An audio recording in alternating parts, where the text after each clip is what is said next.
د شنو غرونو ترمنځ یو ښکلی افغان کلی و چې نوم یې زرغون کلی و. د دې کلی خلک ډیر ساده او مهربانه وو. دلته یو غریب هلک اوسېده چې نوم یې احمد و. احمد یو یتیم او غریب هلک و. هغه به هر سهار وختي پاسېده، خپلې زړې جامې به یې اغوستي او د کلي بکرویه به یې غرونو ته بیولي. هغه به ټوله ورځ د غرونو په منځ کې د بکرویو ساتنه کوله. خو د هغه په زړه کې یو لوی ارمان و. هغه غوښتل یو وخت لوی انسان شي، خپل کور جوړ کړي او د کلي خلکو ته مرسته وکړي. هر سهار به احمد د بکرویو له رمې سره غرونو ته روان شو. د غرونو یخ بادونه، د مرغانو غږونه او د شنو ونو سوري د هغه ملګري وو. کله کله به یې په یوازیتوب کې سندرې ولې، خو د کلي ځینو هلکانو به پرې خندل. هغوی به وال ته یوازې د بکرویو شپون یې، هیڅ کله به لوی سړی نشي. احمد به غلی پاتې شو. یوه ورځ احمد د کلي له ماشومانو سره د لوبو هڅه وکړه، خو هغوی ورته وویل شپون هلک زموږ سره نه لوبیږي. احمد غمجن شو. هغه د غره پر سر کېناست او اسمان ته یې وکتل. هغه ورو وویل ای الله، ولی خلک غریب انسان کم ګڼي؟ په همدې غرونو کې یو بوډا سړی اوسېده چې نوم یې بابا رحیم و. هغه به تل احمد لیده.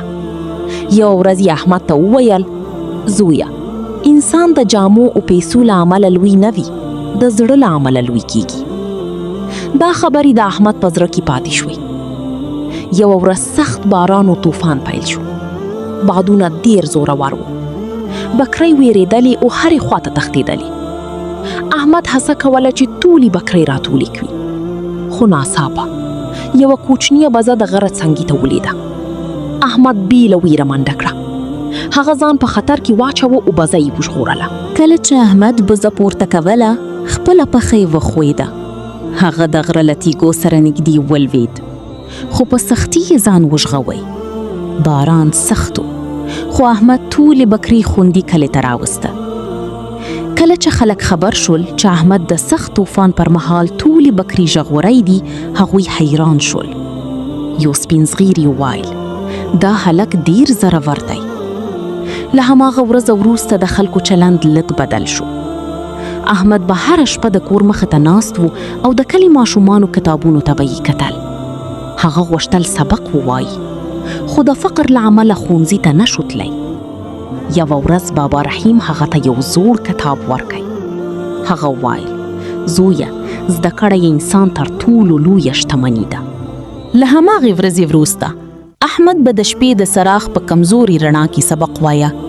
هغه به ستړی و، خو هیله یې نه پرېښوده. یوه شپه احمد له بکریو سره په غرونو کې و چې ناڅاپه د لیوانو غږونه راغلل. بکرۍ یې وېرېدلې. احمد ژر اور بل کړ او د لرګي په مرسته یې لیوان وشړل. هغه ټوله شپه ویښ پاتې شو تر څو بکرۍ یې خوندي پاتې شي. سبا سهار خلکو د احمد د زړورتیا خبرې کولې. ماشومان چې مخکې به پرې خندل، اوس ورته په احترام کتل. په کلي کې یوه غریبه نجلۍ ناروغه شوه. د هغوی کورنۍ پیسې نه لرلې. احمد خپلې لږې سپما شوې روپۍ ورکړې تر څو د نجلۍ دپاره درمل واخیستل شي. کله چې خلکو دا ولیدل، هغوی نور هم د احمد قدر وکړ. کلونه تیر شول. احمد ورو ورو لوست زده کرد. هغه یو هوښیار او مهربان ځوان شو.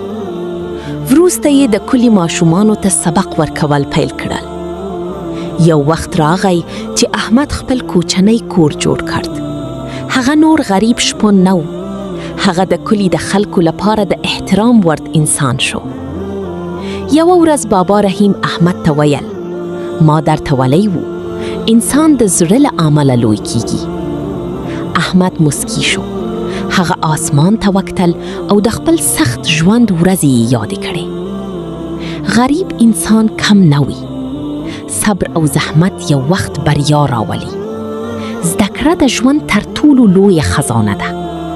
مهرباني انسان د خلکو په زړونو کې لوی کوي.